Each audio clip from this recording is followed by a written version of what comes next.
Hello everybody and welcome back to Torn. One of the most common questions that I get is, how do I know if I tore my ACL? Well, in this video, we're going to break that down. We're going to talk about some of the signs or symptoms that we see athletes describing after they go down on the field. And we're going to talk about some of the questions that I ask my athletes as it pertains to their knee to kind of more clinically diagnose if this could be a potential ACL tear. So in order to do that, I want to create a more clear and bigger picture that you would actually see an ACL injury happen. So we look at a few different things. One would be, what is the circumstance or situation that you would actually see this injury happen? The second thing would be, what is the position of the body that would actually cause the ACL to tear, or the mechanism of injury?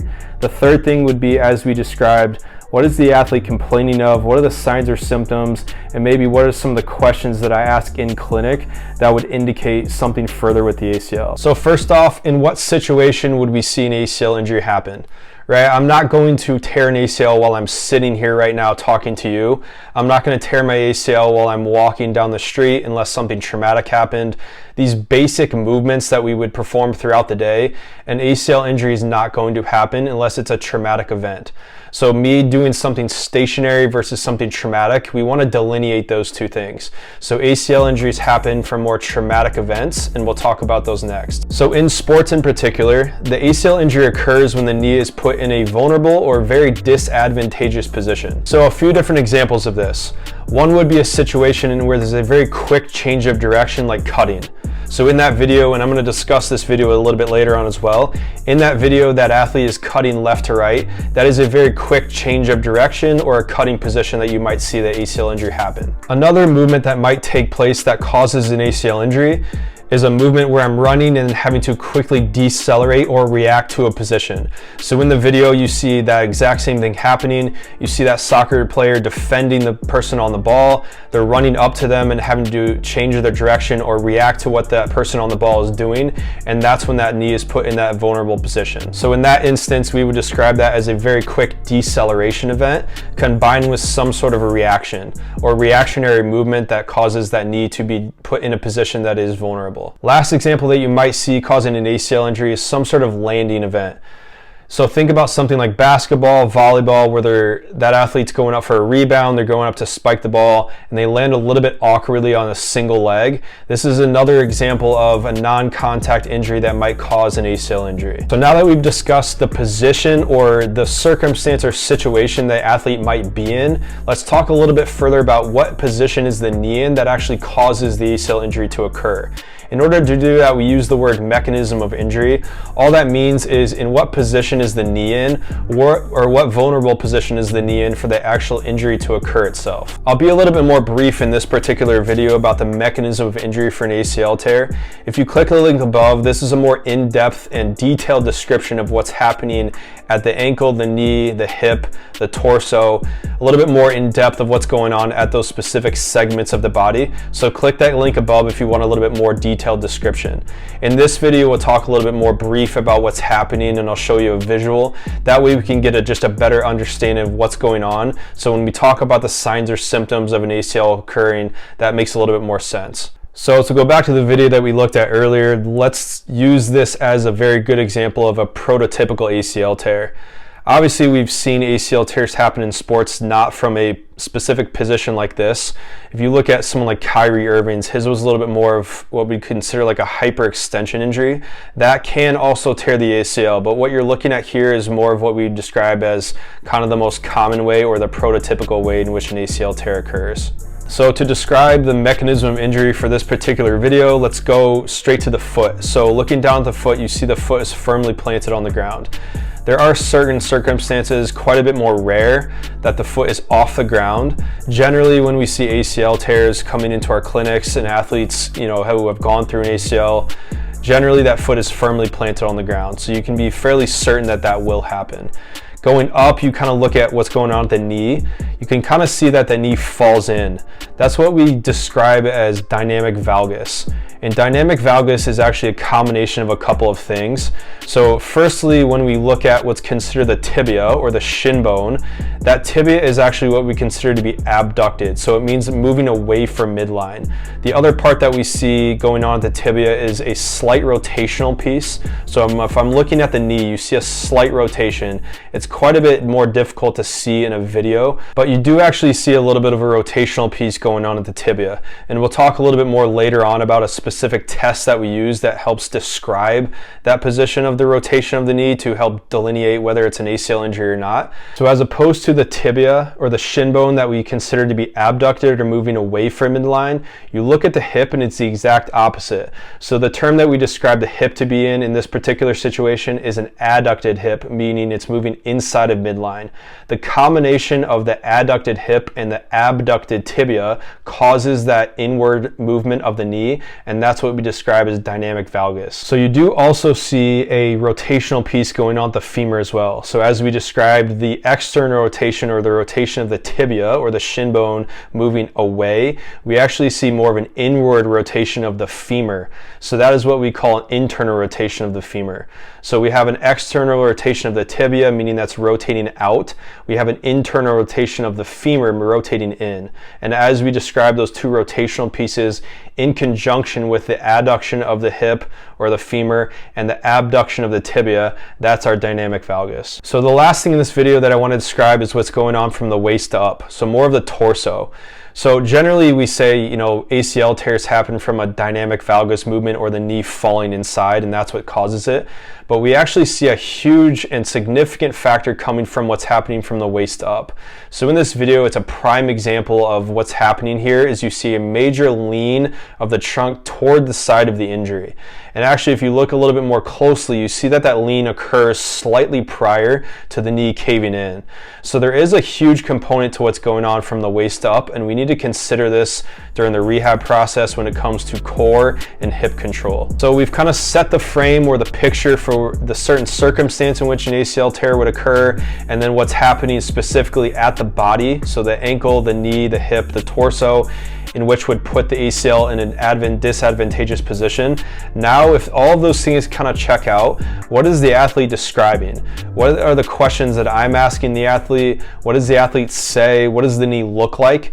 Those are the signs and symptoms that we'll discuss next. So I want to make the delineation that not a single one of these factors that I discuss is always indicative of an ACL tear. So as we talk about some of the questions that I ask athletes, some of the things that the athlete says, even though they're describing these things, that doesn't automatically mean that they say one thing and I automatically go to that's an ACL tear. A lot of it is a conjunction or the combination of some of these things that I say that might indicate or might kind of preclude me to think that, yeah, this could be an ACL tear, and let's take the next further step of talking to a surgeon or maybe getting some imaging done after that. One of the first indicators of an ACL tear that an athlete might describe is what they feel or hear as an audible pop.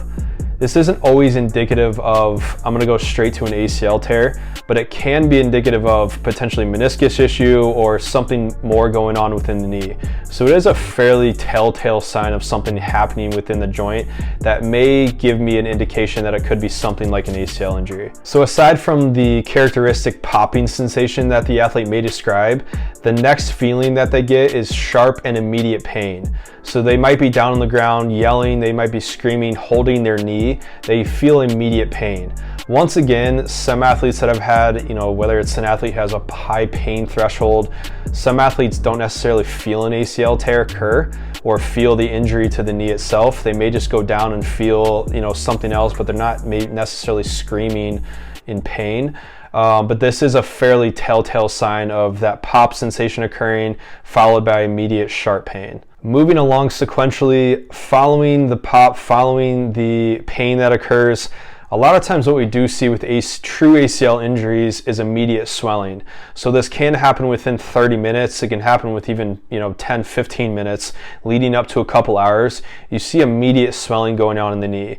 I want to make the delineation that if an isolated meniscus injury occurs, you actually don't start seeing swelling till maybe 24 to 48 hours later. So this can be a fairly telltale sign of something going on internally within the joint, potentially an ACL tear, because there is immediate swelling going on within the joint, and this is called hemarthrosis. So another couple things that the athlete might describe as being, a fairly telltale sign or indication that it could be a potential ACL tear is that, one, they can't bear weight, right? They have trouble getting up and walking off the court or the field.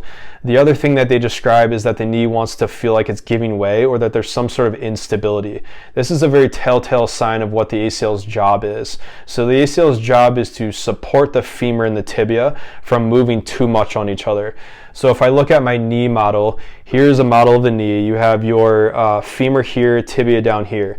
So the ACL's job is to support the structure of the knee. And if I don't have an ACL or have a deficient or torn ACL, the feeling that I get when I'm walking or doing stairs, whatever it might be, is that feeling or sensation that the knee is giving way. And that's what athletes describe as an instability event. So the combination of all of these factors, I may even ask some of these questions in the clinic if I'm seeing an athlete prior to surgery or prior to even seeing a physician. A lot of times you'll see these 4 or 5 different characteristics being described by the athlete if it's a true ACL tear. If it is, what is the next step, right? So obviously the next step would be getting into seeing a medical professional to do some sort of diagnosis, even prior to some sort of imaging. We want to actually look at the knee, we want to see it, we want to feel it, and maybe do or perform a couple of these tests that might be a little bit more indicative of the ACL tear has occurred. So the next step following the athlete going down on the field, if some of these other things check out as far as how the athlete injured, if they felt and described some of the symptoms and signs that I just discussed, the next step would be seeing a medical professional. And what they would do in clinic is they would look at the knee, they would do some of these special tests on the knee that give us a fairly good sign of, okay, should we look at this a little bit further with X-ray or MRI? On the screen here, you'll see some of the special tests that we do to kind of delineate whether or not that ACL injury has occurred and should we move forward with more imaging, right? So the first one we see, and I'm not going to go into huge detail on these, I can talk a little bit further about them in other videos, but the first one that we look at and kind of more described by most surgeons and clinicians is the most important one that we look at is called the Lachman's test. This is essentially just a way to, as I described earlier, to test whether or not the tibia is shifting on the femur itself. And if there is what we consider to be laxity, meaning that there's more of a gap that's between the tibia and the femur, that is a fairly good indication that we should look at this further with imaging. The next test that we can do, and you'll still see this looked at in the clinic by surgeons, clinicians, is what's called an anterior drawer test. This is when the knee is bent to about 90 degrees, it's planted on the table, and we essentially just pull that tibia forward. And just similar to the Lachman's test, it's just a way for us to tell if there's laxity within the joint. And that gives us a fairly good indication of if you're seeing some of that shift going on between the tibia and the femur. So as the knee is placed kind of in that 90 degrees, you'll see a little bit more of that shift if there is a positive anterior drawer test. Another popular test that you will see is what's called the pivot shift test. This test actually is a little bit more provocative for that rotational piece of the tibia that we described earlier. So when we described that dynamic valgus, we noted that although the tibia is abducting, but it's also rotating. So this test actually is a little bit more provocative for providing us good idea of that rotational piece of the tibia and if there is an increase in laxity.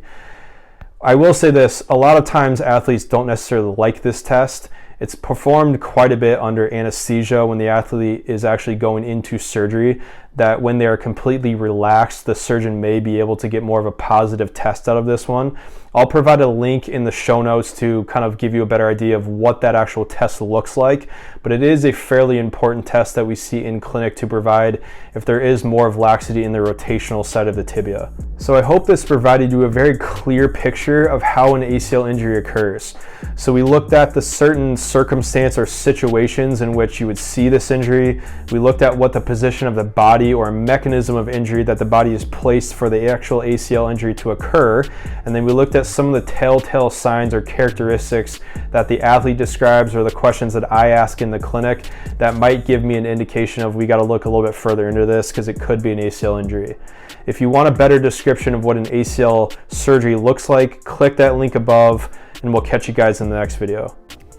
Thanks for watching. Don't forget to like, subscribe, hit that notification button for more content, interviews, and more. Follow me on social media at Torn University for more daily ACL related topics. And as always, drop any comments or questions you may have about ACLs, and I'll catch you guys in the next video.